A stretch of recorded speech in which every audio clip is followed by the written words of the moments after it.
Oh, Jenson, saan ka galing?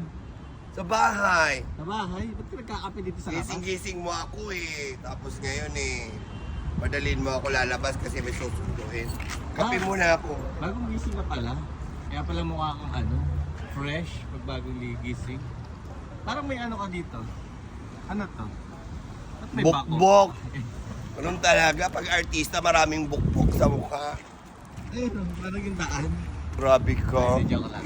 Gising-gising mo ako. Tingnan mo ng vlogger. Kita mo ba to? Halika dito. Oh. Kita mo ang mga alahas ko. Ha? Kailangan pag natutulog nakahalas. Of course, ganun talaga yan. Pag ginigising-gising mo ako, tuloy dito ako nagkakape sa labas. Kakaloka! Diyos ko, may magpapasundo. Tuloy nagkakape ako sa labas. Kakaloka. Kailangan natin sunduin yun para sa kabuhayan. My God! Kakaloka, sosyal. O, diba? Ganun yun? Oo. Kape-kape sa labas kasi ang parking ko napakalayo. My God! Diba, nakapagkape ako.